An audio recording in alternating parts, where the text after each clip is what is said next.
우리 하늘샘교회 성도님들 만나서 반갑고 또 이렇게 따뜻하게 환영해 주셔서 감사드립니다. 저도 울산 사람입니다. 저는 초등학교, 중학교, 고등학교를 울산에서 다녔습니다. 혹시 비슷한 사람 본 적 있으면 아마 저일 가능성이 높습니다. 제 모교회는 저기 중구에 있는 울산 교회입니다. 어릴 때부터 교회에서 자랐습니다. 글을 익히기 전에는 성경 이야기를 들었고, 그리고 글을 익히고 나서는 성경 이야기를 읽었습니다. 성경에는 정말 수많은 인물들이 등장하죠. 성경 이야기는 제가 닮고 싶은 인물들도 있었고, 또 제가 사랑하고 싶은 인물들도 많이 있었습니다. 물론 제가 싫어하는 그런 인물도 있었고, 또 저에게 연민의 감정, 불쌍한 감정을 불러일으키는 그런 성경 인물도 있었습니다. 오늘 우리가 읽었던 본문에 등장하는 이 사울은 정말 불쌍한 연민의 감정을 불러일으키는 그런 인물입니다. 제가 이 사울의 이야기를 언제 처음 접했는지 기억나지는 않지만 그의 이야기를 처음 접했을 때 느꼈던 그 감정은 아직도 잊혀지지가 않습니다. 그것은 바로 연민, 불쌍함이었습니다. 사울은 정말 비극의 주인공처럼 느껴졌습니다. 그리고 지금도 여전히 그 연민의 감정은 변함이 없습니다. 사울의 이야기를 또 읽을 때마다, 또 사울의 이야기를 들을 때마다 저는 처음 들었던 그 연민의, 처음 느꼈던 그 연민의 감정으로 돌아갑니다. 사울은 아주 대단한 사람이었습니다. 먼저 그는 얼굴이 잘 생겼습니다. 그리고 키도 컸습니다. 이것만으로도 대단합니다. 얼굴이 잘생겼지만 키가 작을 수 있고, 키가 크지만 얼굴이 보잘것없을 수도 있지 않겠습니까? 하지만 사울은 둘 다 갖췄습니다. 여러분 주위를 한번 둘러보십시오. 우리 중에 둘 다 갖춘 사람이 몇이나 됩니까? 그러니 그것만으로도 대단하다고 할 수 있겠죠. 그러나 여기서 끝이 아닙니다. 심지어 사울은 이스라엘의 초대 왕이었습니다. 얼굴만 멀끔하고 허우대만 멀쩡한 사람들이 종종 있습니다. 하지만 사울은 그런 류의 사람이 아니었습니다. 그는 능력자였습니다. 그는 이스라엘의 초대 왕이었습니다. 하지만 여러분 놀라지 마십시오. 여기에서 또 끝이 아닙니다. 사울은 성품도 흠잡을 데가 없었습니다. 그는 겸손하기까지 했습니다. 사무엘이 이스라엘의 초대 왕으로 누구를 선택할지 하나님의 뜻을 물었습니다. 그때 끝내 사울이 뽑혔죠. 사울이 이스라엘의 초대 왕으로 뽑혔을 때 어떤 모습을 보여주었는지 성경 본문은 우리에게 자세히 묘사해 주고 있습니다. 사무엘상 10장 21절부터 22절까지 말씀인데요. 제가 한번 읽어드리겠습니다. 사무엘상 10장 21절부터 22절입니다. 베냐민 지파를 그들의 가족별로 가까이 오게 하였더니 마드리 가족이 뽑혔고 그 중에서 기스의 아들 사울이 뽑혔으나 그를 찾아도 찾지 못한지라. 그러므로 그들이 또 여호와께 묻되 그 사람이 여기 왔나이까? 여호와께서 대답하시되 그가 짐 보따리들 사이에 숨었느니라 하셨더라.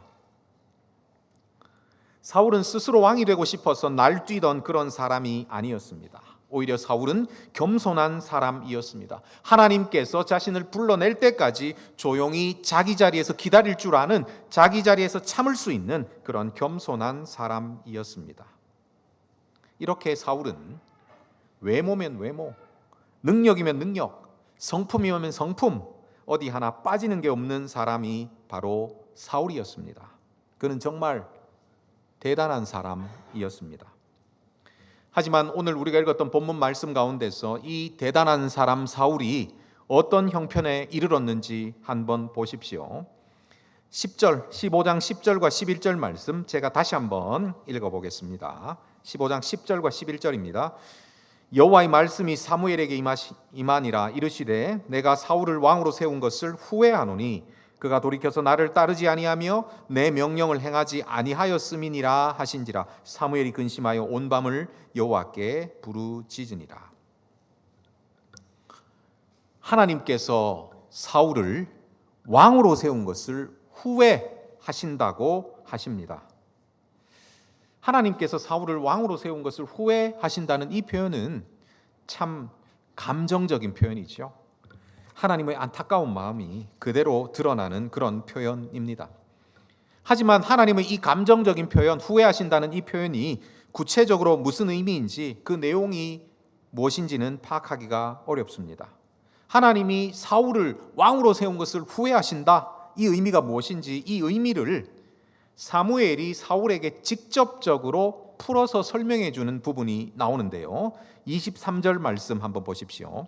23절 말씀 하반절 보시면 이렇게 사무엘이 사울에게 이야기하고 있습니다.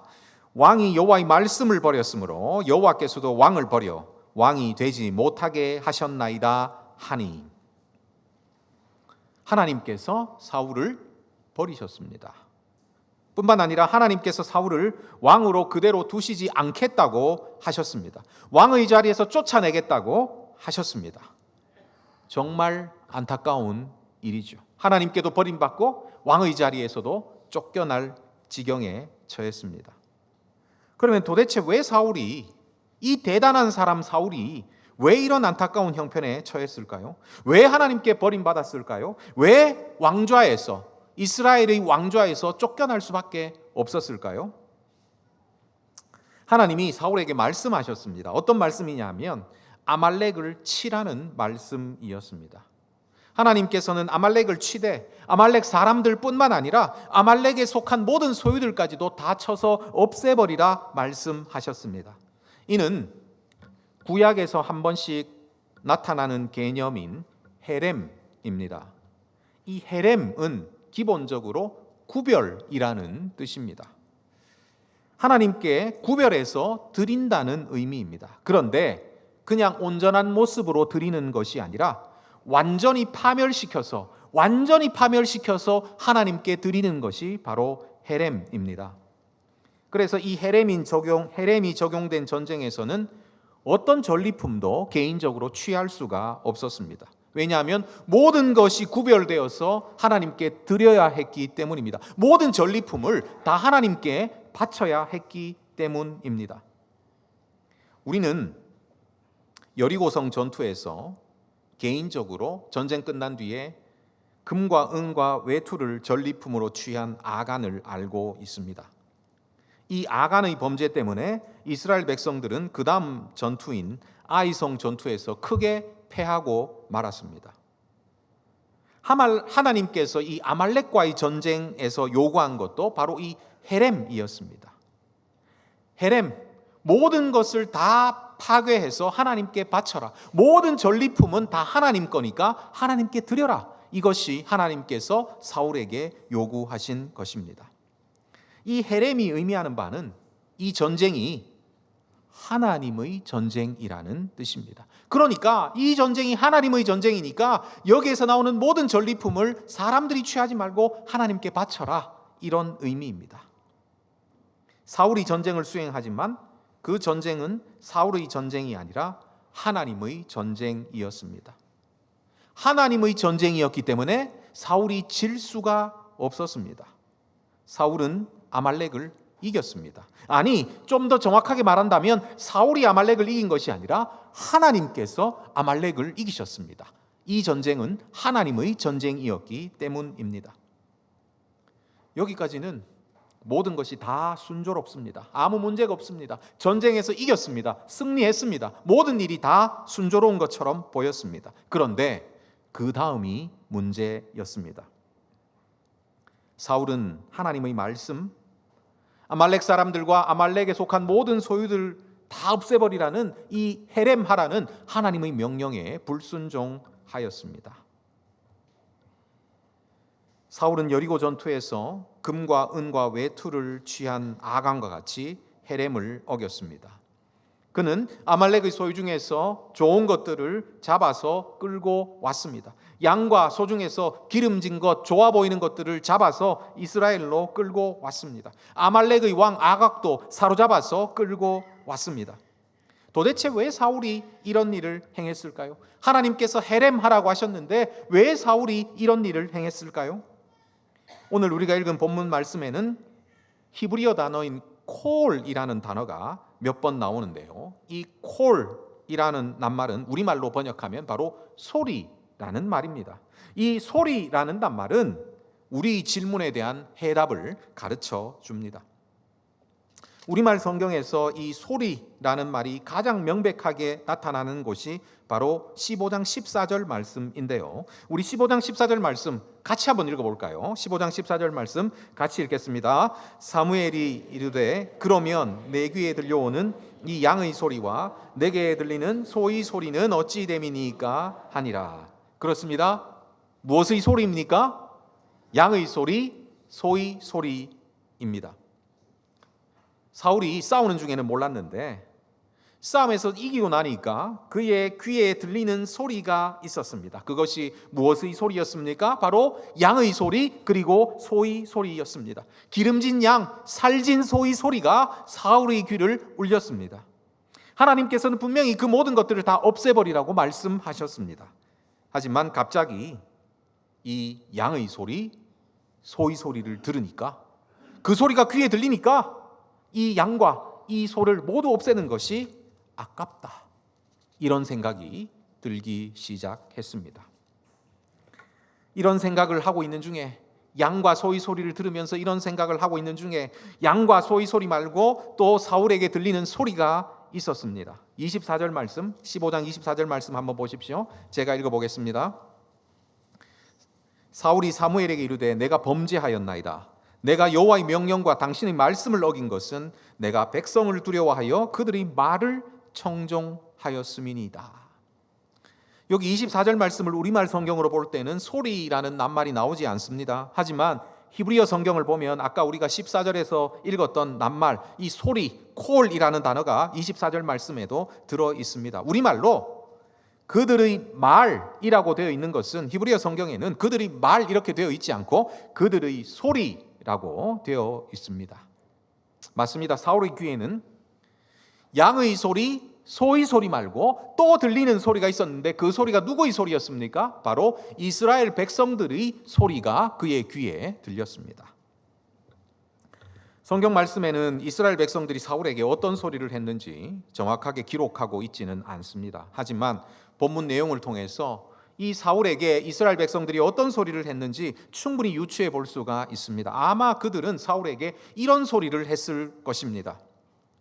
왕이시여, 아말렉의 양과 아말렉의 소를 모두 다 없애는 것은 정말 어리석은 일입니다. 우리가 이렇게 고생하면서 아말렉과 싸웠는데 그래도 우리가 조금이나마 취할 것이 있어야 되지 않겠습니까? 저기 기름진 양과 살진 소 저것이면 충분합니다. 우리가 저것을 좀 가지게 해 주십시오. 물론 양과 소를 끌고 가는 것은 우리만을 위한 것도 아닙니다. 저것으로 당신의 하나님께 제사도 드릴 수 있습니다. 아말렉의 양과 소를 없애는 것은 정말 바보 같은 짓입니다. 아말렉의 양과 소를 없애지 말고 우리 살려서 가십시다. 사울에게는 이스라엘 백성들이 이런 소리도 들렸습니다. 우리 옛말에 민심은 천심이라는 말이 있습니다. 왕도 백성들의 소리를 들어야만 합니다. 왕도 백성들이 말에 귀를 기울여야만 합니다. 어쩌면 사울도 이들의 소리에 귀를 기울이지 않을 수 없었을 것입니다. 생명 걸고 전쟁에 나간 군인에게 전리품을 제공하는 것은 왕의 당연한 임무였습니다.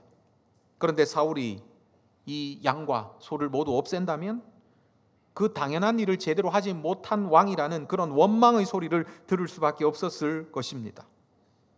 사울에게는 백성의 소리도 들렸습니다. 그런데 사울에게는 이 양의 소리, 소의 소리, 이스라엘 백성들의 소리 외에 그가 정말 들어야 할 소리가 하나 있었습니다.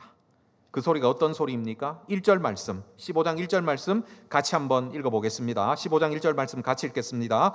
사무엘이 사울에게 이르되 여호와께서 나를 보내어 왕에게 기름을 부어 그의 백성 이스라엘 위에 왕으로 삼으신 이제 왕은 여호와의 말씀을 들으소서. 우리말 번역으로는 여기서도 이 소리라는 낱말이 드러나지는 않습니다. 하지만 히브리어 성경에는 콜, 소리라는 말이 나오는데요, 여호와의 말씀을 들으소서 이렇게 되어 있지 않고 히브리어 성경에는 여호와의 말씀의 소리를 들으소서라고 이렇게 되어 있습니다. 맞습니다. 사울에게는 또 다른 소리가 있었습니다. 양의 소리, 소의 소리, 이스라엘 백성들의 소리 말고 또 다른 소리가 있었습니다. 그 소리가 무엇입니까? 그것은 바로 자신이 순종해야 될, 자신이 정말 들어야 할 하나님의 말씀의 소리였습니다. 사무엘이 그에게 전해준 하나님의 말씀의 소리가 그에게 있었습니다. 아말렉 사람들과 그들에게 속한 모든 소유를 다 없애라는 하나님의 말씀의 소리, 헤렘하라는 하나님의 말씀의 소리가 그에게 있었습니다. 하지만 문제가 무엇입니까? 사울의 귀에는 하나님의 말씀의 소리만 들리는 것이 아니었습니다. 하나님의 말씀의 소리, 그가 듣고 그가 따라야 할 하나님의 말씀의 소리와 아울러서 아말렉의 살진 양의 소리도 들렸습니다. 아말렉의 기름진 소의 소리도 들렸습니다. 뿐만 아니라 이스라엘 백성들의 소리도 들렸습니다. 지금 사울은 수많은 소리들의 한가운데 서 있습니다. 형제 자매 여러분, 사울의 이 경험이 사울만의 경험이 아니라는 것 우리는 너무나도 잘 알고 있습니다. 우리도 하나님의 말씀의 소리를 듣고 하나님의 말씀의 소리를 따르기를 원합니다. 그러니 우리가 이 아침에 예배하러 하나님 앞에 나온 것 아니겠습니까? 그러나 문제는 우리가 하나님의 말씀의 소리를 들으려고 할 때, 하나님의 말씀의 소리를 순종하려 할 때, 그 순간 다른 모든 소리는 아무것도 들리지 않고 오직 하나님의 말씀의 소리만 들리는 것이 아니라는 사실입니다. 고요한 중에 다른 모든 것들은 입을 닫고 오직 하나님께서만 입을 여시고 하나님의 말씀의 소리만 우리 귀에 들리는 곳에서 우리가 하나님의 말씀을 순종하는 것이 아니라는 말입니다.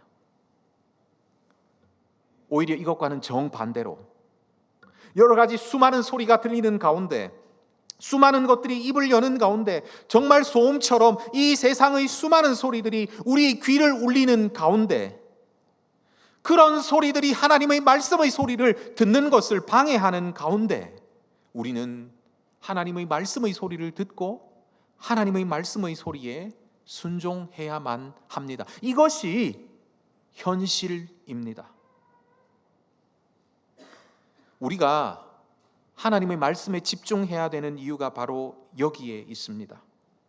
집중하지 않으면 하나님의 말씀을 방해하는 다른 소리들 때문에 우리는 도무지 하나님의 말씀을 듣고 하나님의 말씀에 순종할 수가 없습니다. 여러분, 교회에서 말씀 이렇게 하는 이유가 바로 여기에 있습니다. 우리가 말씀에 집중하지 않으면 하나님의 말씀을 방해하는 수많은 소리들 때문에 하나님의 말씀을 제대로 들을 수 없을 뿐만 아니라 하나님의 말씀의 소리에 제대로 순종할 수가 없습니다. 그러므로 우리는 기회 있을 때마다 하나님 말씀에 집중해야만 합니다. 특별히 공적으로 함께 모여서 하나님께 예배드리는 시간, 설교 말씀 가운데 집중해야 합니다. 일주일 동안 내내 세상의 소리를 들으며 삽니다. 월요일부터 토요일까지 우리는 세상의 소리들 가운데 둘러싸여서 삽니다. 일주일에 하루 예배하는 시간, 이 시간에 하나님의 말씀의 소리를 듣습니다. 물리적으로 하나님 말씀 소리를 듣는 시간이 너무나 짧습니다. 그러면 그 시간만이라도 하나님의 말씀의 소리에 정말 집중해야만 합니다. 생명을 걸고 하나님 말씀의 소리를 듣기 위해서 애를 써야만 합니다. 공적으로 드리는 예배 시간 말고도 개인적으로 우리가 부지런히 말씀을 읽고 말씀을 공부하고 말씀을 암송해야 합니다. 왜 그렇습니까? 그렇게 해야 우리를 둘러싸는 수많은 소리들 가운데서도 하나님의 말씀의 소리를 듣고 하나님의 말씀의 소리에 순종할 수 있기 때문입니다. 형제 자매 여러분, 하나님의 말씀에 집중하십시다. 하나님의 말씀에 집중하고 있는 분들은 하나님의 말씀에 더 집중하십시다. 시편 1편 말씀에서 복 있는 사람은 여호와의 율법을 주야로 묵상하는 자라고 했습니다. 하나님의 말씀을 밤낮으로 묵상해야, 주야로 묵상해야 복 있는 사람이 될 수 있습니다. 왜 그렇습니까? 그렇게 할 때라야, 우리가 정말 하나님 말씀에 밤낮으로 집중할 때라야 비로소 하나님의 말씀이 우리를 둘러싸는 수많은 다른 세상의 소리들을 압도할 수 있기 때문입니다.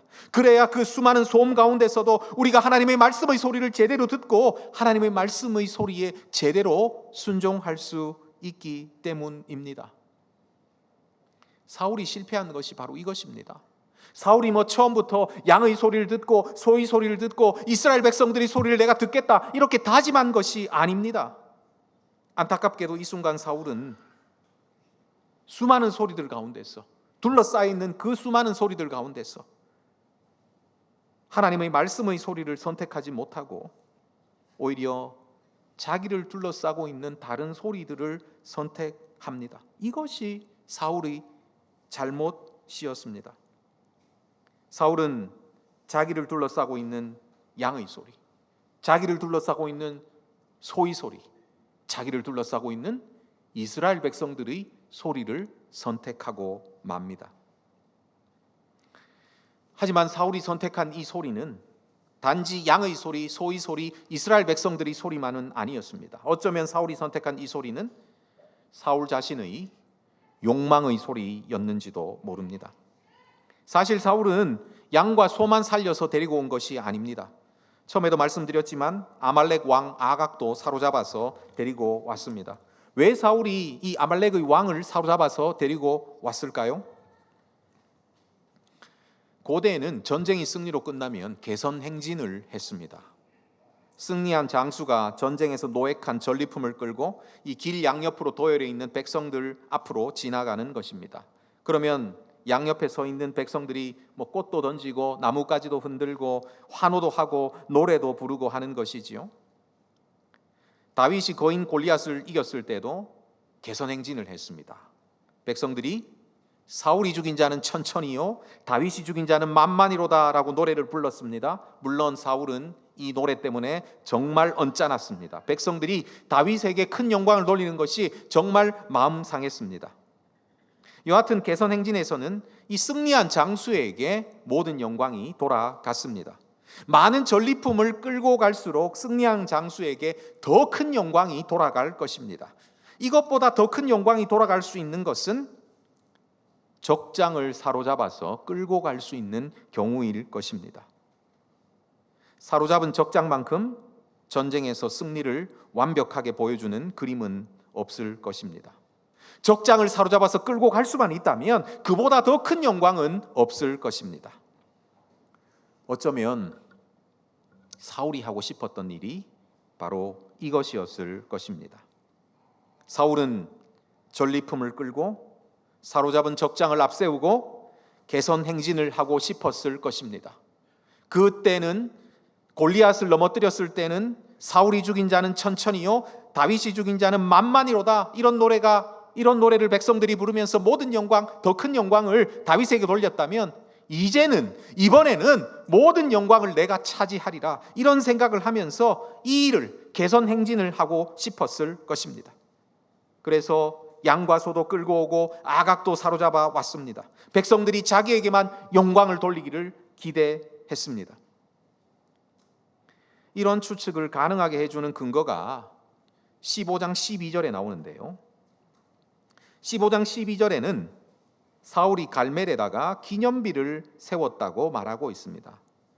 이 갈멜에 세운 기념비가 무엇을 기념하는 것인가 하면 바로 이 아말렉과의 전쟁에서 승리한 것을 기념하는 그런 기념비입니다.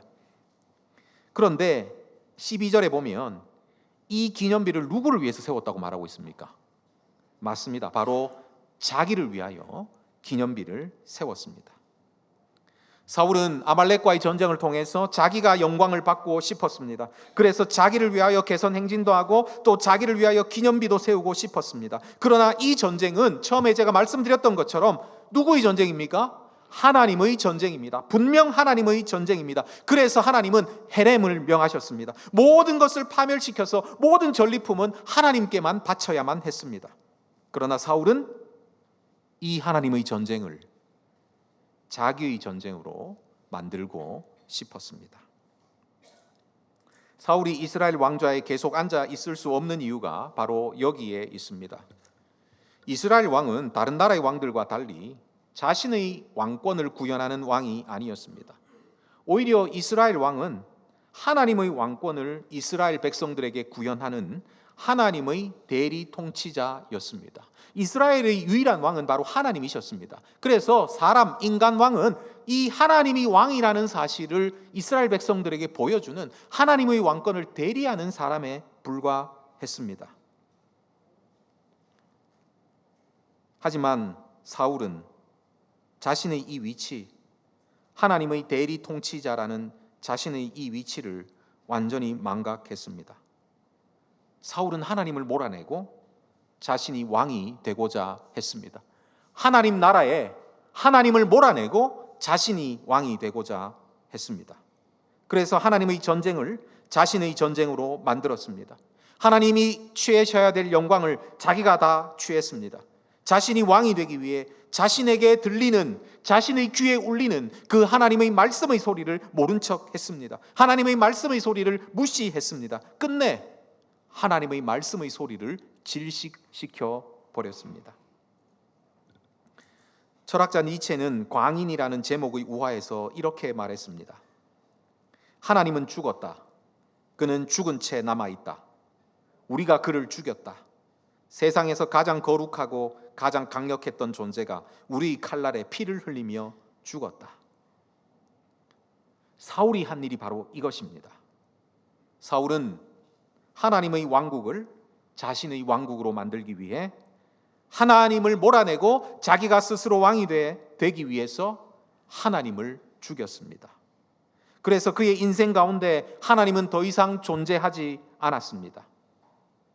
이런 자가 하나님 나라의 왕좌에 앉아 있을 수 없는 것은 너무도 당연한 일입니다.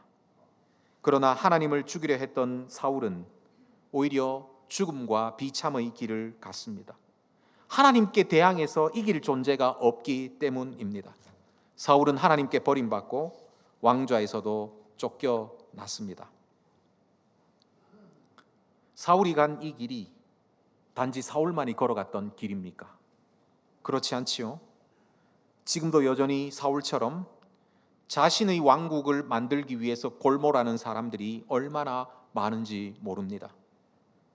불신자들은 말할 것도 없고 하나님의 백성이라 스스로 생각하는 사람들 가운데서도 자신의 왕국을 건설하기 위해서 분투하는 사람들이 얼마나 많은지 모릅니다. 심지어 중직자들 가운데서도 교회를 자기 영광을 취하는 도구로 삼고 교회를 자기 왕국으로 만들어가는 그런 사람들이 적지 않습니다. 하나님 나라 안에 있는 안전, 그리고 하나님 나라 안에 있는 축복은 원하지만 정작 하나님을 원하지 않는 그런 사람들이 교회 안에도 많습니다. 하지만 이런 사람들이 가는 길은 사울의 길일 따름입니다. 끝내 연민을 불러일으키는 결과를 가져올 수밖에 없는 하나님께 버림받는 길입니다. 그러면 여러분, 우리는 어떤 길을 가야 할까요? 사울이 쫓겨난 이후 이스라엘 왕좌를 얻은 다윗에게서 우리가 가야 될 길을 발견할 수가 있습니다. 하나님은 다윗을 여러 가지 별명으로 부르셨지만 그 중에서도 내 종 다윗이라고 부르기를 아주 기뻐하셨습니다. 성경을 찾아보면 수많은 부분에서 하나님은 다윗을 내 종 다윗, 내 종 다윗 이렇게 부르십니다. 한 예가 열왕기상 14장 8절인데요. 제가 한번 읽어드리겠습니다. 너는 내 종 다윗이 내 명령을 지켜 전심으로 나를 따르며 나 보기에 정직한 일만 행하였음과 같지 아니하고. 북이스라엘 왕 여로보암에게 하나님께서 진노하시면서 하신 말씀입니다. 너는 내 종 다윗과 다르다. 내 종 다윗과 너는 다르다. 내 종 다윗은 내 명령을 지켜서 전심으로 나를 따랐다. 내 종 다윗은 이런 사람인데 너는 나와 다르다. 하나님께서 이렇게 말씀하십니다. 내 종 다윗에 포함된 의미가 바로 이것입니다. 다윗은 하나님의 명령, 하나님의 말씀을 전심으로 따르는 자다, 이런 의미입니다. 사울이 아니라 다윗이 이스라엘 왕이 된 이유가 여기에 있습니다. 하나님의 종만이 하나님 나라에 적합한 사람입니다. 다윗의 후손으로 오신 예수님도 신실한 하나님의 종이었습니다. 우리 주님은 이렇게 말씀하셨습니다. 요한복음 4장 34절입니다. 예수께서 이르시되 나의 양식은 나를 보내신 이의 뜻을 행하며 그의 일을 온전히 이루는 이것이니라. 예수님은 자신의 뜻이 아니라 하나님의 뜻을 행하셨습니다. 하나님의 뜻에 순종하는 것이 우리 주님의 양식, 우리 주님의 밥이었습니다. 형제자매 여러분, 사울의 길이 아니라 다윗의 길, 사울의 길이 아니라 우리 주님이 가셨던 길을 걸어가는 여러분들이 되기를 바랍니다. 물론 하나님 말씀 듣는 것 실패할 때도 있죠. 하나님 말씀을 듣고 그 말씀에 순종하는 것 실패할 때도 있습니다. 어쩌면 실패할 때가 더 많을지도 모르겠습니다. 그러나 이런 우리를 위해서 끝까지 순종하신, 이런 우리를 위해서 끝까지 순종하신 우리 주님을 신뢰하면서 우리 주님을 따라 걸어가는 여러분들이 되기를 바랍니다.